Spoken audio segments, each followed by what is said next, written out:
Teacher എന്റെ അപ്പുറത്തെ വീട്ടില് അല്ലെങ്കിൽ എന്റെ അപ്പുറത്തെ വീട്ടില് children how many of you have lions at home?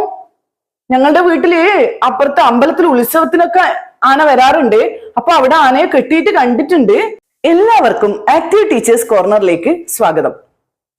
ഇന്നത്തെ EVS ഡെമോ ക്ലാസ് ടിപ്സ് ഏത് ടോപ്പിക്കിനെ പറ്റിയാണെന്ന് അറിയാൻ വേണ്ടിയിട്ട് എല്ലാവരും വീഡിയോ മുഴുവനായിട്ടും കാണണം കേട്ടോ.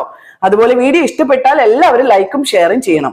ഈ ഡെമോ ടിപ്സ് ഫോർ ടീച്ചിങ് എന്ന വീഡിയോ കൊണ്ട് ഉദ്ദേശിക്കുന്നത് എന്താണെന്ന് വെച്ചാൽ, ഒരു ടോപ്പിക് ഒരു ടീച്ചറുടെ കയ്യിൽ കിട്ടിക്കഴിഞ്ഞാൽ അത് ഏറ്റവും ഇൻട്രസ്റ്റിംഗ് ആയിട്ടുള്ള ഒരു രീതിയിൽ കുട്ടികളുടെ മുന്നിൽ എങ്ങനെ പ്രസന്റ് ചെയ്യാം എന്ന ഒരു ഐഡിയ കിട്ടാൻ വേണ്ടിയിട്ടാണ് ഇങ്ങനെ ഒരു വീഡിയോ ചെയ്യുന്നത്. ഓക്കെ, അപ്പൊ നമുക്ക് ഇന്നത്തെ നമ്മുടെ ഡെമോ ടിപ്സ് നോക്കാം. നിങ്ങൾ ആദ്യം തന്നെ ക്ലാസ്സിൽ ചെന്ന ഉടനെ ഗുഡ് മോർണിംഗും സെൽഫ് ഇൻട്രൊഡക്ഷനും ഒക്കെ കഴിഞ്ഞതിന് ശേഷം കുട്ടികളോട് ചോദിക്കുക, children how many of you have dogs at home? ഇപ്പൊ പിന്നെ സാധാരണയായി എല്ലാ വീട്ടിലും ഡോഗ്സിനെ ഒക്കെ വളർത്തുന്നുണ്ട്. അപ്പൊ കുട്ടികൾ തീർച്ചയായിട്ടും പറയും, മാം എന്റെ വീട്ടിലുണ്ട്, മാം എന്റെ വീട്ടിലുണ്ട് എന്ന് കുട്ടികൾ ഇങ്ങനെ പറയാൻ വേണ്ടി തുടങ്ങും. അപ്പൊ നിങ്ങൾ അടുത്ത ക്വസ്റ്റ്യൻ ചോദിക്കുക, children how many of you have Katz at home? കുട്ടികൾ തീർച്ചയായിട്ടും, അതായത് കാറ്റ്സിനെ വളർത്തുന്ന കുട്ടികൾ, പൂച്ച വളർത്തുന്ന കുട്ടികൾ തീർച്ചയായിട്ടും എന്റെ വീട്ടില് കാറ്റ് ഉണ്ട് ടീച്ചറെ, എന്റെ വീട്ടിൽ കാറ്റ് ഉണ്ട് ടീച്ചറെ എന്ന് വിളിച്ചു പറയാൻ വേണ്ടി തുടങ്ങും. ഇനി നിങ്ങൾ മൂന്നാമത്തെ ക്വസ്റ്റ്യൻ ചോദിക്കുക, children how many of you have cow at home? അതിപ്പോ മിക്കവാറും കുട്ടികളുടെ വീട്ടിൽ ഇപ്പോ അല്ലെ പശുക്കളൊന്നും ഇപ്പോഴത്തെ കാലത്ത് പശുക്കളൊന്നും ഉണ്ടാവാനുള്ള സാധ്യത വളരെ കുറവാണ്. ഇല്ല എന്നല്ല, എന്നാലും വളരെ വളരെ കുറവാണ്. അപ്പോ കുട്ടി പറയും ചിലപ്പോ, ടീച്ചർ എന്റെ അപ്പുറത്തെ വീട്ടില് അല്ലെങ്കിൽ എന്റെ അപ്പുറത്തെ വീട്ടില് അങ്ങനെയെല്ലാം കുട്ടികൾ പറയാൻ വേണ്ടി തുടങ്ങും പശുക്കൾ ഉണ്ടെങ്കിൽ. അപ്പൊ അതിന്റെ ആൻസർ അവർ പറയുന്നത് അങ്ങനെയായിരിക്കും. അത് കഴിഞ്ഞിട്ട് നിങ്ങൾ അടുത്ത ക്വസ്റ്റ്യൻ ചോദിക്കുക, children how many of you have lions at home?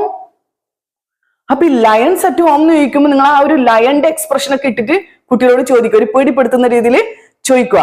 ഈ ഒരു ചോദ്യം കേൾക്കുമ്പോൾ അവർ തീർച്ചയായിട്ടും ഒന്ന് അമ്പരക്കും, അവരൊന്ന് ശാന്തരാകും. പിന്നീട് കുറച്ചു കഴിഞ്ഞ് അവർ ചിരിക്കാൻ തുടങ്ങും. ലയൺ ടീച്ചറെ, ലയണിന് വീട്ടിൽ വളർത്താറില്ലല്ലോ, ഞങ്ങളുടെ വീട്ടിലൊന്നും ലയൺ ഇല്ലല്ലോ എന്നൊക്കെ അവർ വിളിച്ചു പറയും. ഇനി നിങ്ങൾ അടുത്ത ക്വസ്റ്റ്യൻ ചോദിക്കുക, how many of you have tiger at home? അപ്പൊ കുട്ടികൾ പറയും, ടൈഗർ ഞങ്ങളുടെ വീട്ടിലില്ല, ടൈഗർ ആരുടെ വീട്ടിലും വളർത്തില്ല എന്ന് കുട്ടികൾ പറയും. അപ്പൊ നിങ്ങൾ അടുത്ത ക്വസ്റ്റ്യൻ ചോദിക്കുക, children how many of you have elephant at home?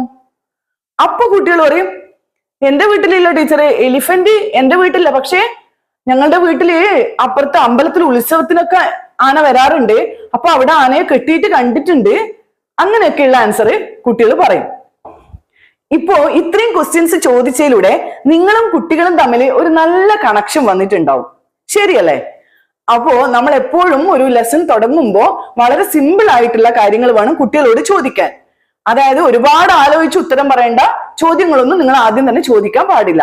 Okay, ഇനി അടുത്തതായിട്ട് നിങ്ങൾ ടീച്ചർ പറയുക, കുട്ടികളെ എനിക്ക് പൊതുവെ ഡോഗിനെ ഭയങ്കര പേടിയാണ്. നിങ്ങളുടെ ഒക്കെ വീട്ടില് ഡോഗ് ഉണ്ടെന്നല്ലേ പറഞ്ഞത്, കുറച്ച് കുട്ടികളുടെ വീട്ടിൽ ഡോഗ് ഉണ്ടെന്നല്ലേ പറഞ്ഞത്, അപ്പോ ആ ഡോഗിനെ നിങ്ങൾക്ക് പേടിയുണ്ടോ എന്ന് കുട്ടികളോട് ചോദിക്കുക. അപ്പൊ കുട്ടികൾ പറയും, ഇല്ല മാം, ഞങ്ങളുടെ വീട്ടിൽ വളർത്തുന്ന ഡോഗിനെ ഞങ്ങൾക്ക് പേടിയില്ല. അപ്പൊ ടീച്ചർ ചോദിക്കുക, അപ്പൊ കുട്ടികൾ നിങ്ങൾക്ക് കാറ്റിനെ പേടിയുണ്ടോ? അപ്പൊ കുട്ടികൾ പറയും, ഇല്ല, അത് ഞങ്ങൾ വളർത്തുന്ന കാറ്റല്ലേ, അതിന് ഞങ്ങൾക്ക് പേടിയില്ലല്ലോ എന്നാണ് കുട്ടികൾ പറയുക. അപ്പൊ നിങ്ങൾ കുട്ടികളോട് ചോദിക്കുക, ആ എന്താ കുട്ടികളെ നിങ്ങൾക്ക് വീട്ടിൽ വളർത്തുന്ന പട്ടിയും പൂച്ചയൊന്നും പേടിയില്ലാത്തത്? അപ്പൊ അവര് പലതരത്തിലുള്ള ഉത്തരം പറയും. ഈ സമയത്ത് നിങ്ങൾ ടീച്ചർമാര് കുട്ടികൾ പറഞ്ഞ ഈ ആൻസേഴ്സ് ഒക്കെ ഒന്ന് കൺക്ലൂഡ് ചെയ്തിട്ട് നിങ്ങളുടെ ടോപ്പിക്ക് കുട്ടികളോട് പറയുക. കുട്ടികളെ, നിങ്ങൾ പറഞ്ഞത് ശരിയാണ്. ഏതൊക്കെ ആനിമൽസ് ആണോ നമ്മുടെ കൂടെ ജീവിക്കുന്നത്, ഏതൊക്കെ ആനിമൽസിനെയാണോ നമ്മൾ പോറ്റി വളർത്തുന്നത്, അതൊക്കെ നമ്മുടെ ഫ്രണ്ട്സിനെ പോലെയാണ്, ശരിയല്ലേ? So children, today we are going to learn an important topic. Animals are friends. What is our topic name? Animals are friends. കുട്ടികളെ, എല്ലാവർക്കും ആനിമൽസിനെ ഇഷ്ടമല്ലേ? അപ്പൊ നമുക്ക് ഓരോ ആനിമൽസിനെ കുറിച്ചും പഠിക്കാം കേട്ടോ. ഏതൊക്കെ ആനിമൽസ് ആണ് നമ്മോടൊപ്പം ഫ്രണ്ട്സിനെ പോലെ ജീവിക്കുന്നത് എന്ന് അതൊക്കെ നമുക്ക് പഠിക്കാം കേട്ടോ. നമ്മളുണ്ടല്ലോ, ഈ ആനിമൽസിനെ നന്നായി കെയർ ചെയ്താല്, നല്ലപോലെ സ്നേഹിച്ചാല് അത് നമ്മുടെ ഫ്രണ്ട്സിനെ പോലെ തന്നെയാവും. മാത്രല്ല കുട്ടികളെ, നിങ്ങൾ ആനിമൽസിന്റെ ഒരുപാട് സിനിമയൊക്കെ കണ്ടിട്ടുണ്ടാവുമല്ലോ അല്ലെ? അപ്പൊ അതില് ഈ മനുഷ്യരെ രക്ഷിക്കാൻ വേണ്ടിയിട്ട് ആനിമൽസ് സ്വന്തം ജീവൻ പോലും നൽകുന്ന സീനൊക്കെ നിങ്ങൾ കണ്ടിട്ടുണ്ടാവും. അപ്പൊ ഈ ആനിമൽസ് എത്ര നല്ല ഫ്രണ്ട്സ് ആണല്ലേ? അപ്പൊ എല്ലാവരും ആനിമൽസിനെ കുറിച്ച് പഠിക്കാൻ റെഡിയല്ലേ? ഓക്കെ, ഈ ഇൻട്രൊഡക്ഷൻ കഴിഞ്ഞതിന് ശേഷം നിങ്ങൾ ടീച്ചർമാരെ ഈ ടോപ്പിക്കിൽ വരുന്ന കണ്ടന്റ് ഡെലിവറി ചെയ്യുക. ഈ സമയത്ത് നിങ്ങൾ കുട്ടികൾക്ക് ഫ്ലാഷ് കാർഡ് ഒക്കെ, ആനിമൽസിന്റെ ഫ്ലാഷ് കാർഡ് ഒക്കെ കാണിച്ചു കൊടുക്കുക. ഇനി അടുത്തതായിട്ട് ഇന്ററാക്റ്റീവ് ആക്ടിങ്. ഇതിന് നിങ്ങൾ ഏതെങ്കിലും ഗെയിംസ് ഒക്കെ ഉൾപ്പെടുത്തുക. ഉദാഹരണത്തിന് ഗസ് ദ ആനിമൽ, അതായത് നിങ്ങൾ ടീച്ചർമാരെ ആദ്യം ഡോഗ് കുരക്കുന്ന സൗണ്ട് ഉണ്ടാക്കുക, പിന്നെ റാബിറ്റ് ചാടുന്നത് പോലെ ജസ്റ്റ് ഒന്ന് കാണിക്കുക, പിന്നെ കൗവിന്റെ സൗണ്ട് ഉണ്ടാക്കുക. എന്നിട്ട് കുട്ടികളോട് ചോദിക്കുക ഹൂ ഐ ആം എന്ന് കുട്ടികളോട് ചോദിക്കുക. അതിനുശേഷം കുട്ടികൾക്കും ചാൻസ് കൊടുക്കുക. ഇതുപോലുള്ള സൗണ്ട് ഒക്കെ ഉണ്ടാക്കാനും അതുപോലെ റാബിറ്റിനെ പോലെ ചാടാനും ഒക്കെ കുട്ടികൾക്കും ചാൻസ് കൊടുക്കുക. ഇനി അടുത്തതായിട്ട് മോറൽ മെസ്സേജ്. ഈ സമയത്ത് നിങ്ങളുടെ സൗണ്ട് സോഫ്റ്റ് ആയിരിക്കണം, അതേസമയം പറയുന്ന കാര്യങ്ങൾ സീരിയസും ആയിരിക്കണം. അതായത് animals are living beings just like us. They feel happy when we love them. We should never hurt them. Instead, we should feed them, give them water and be gentle.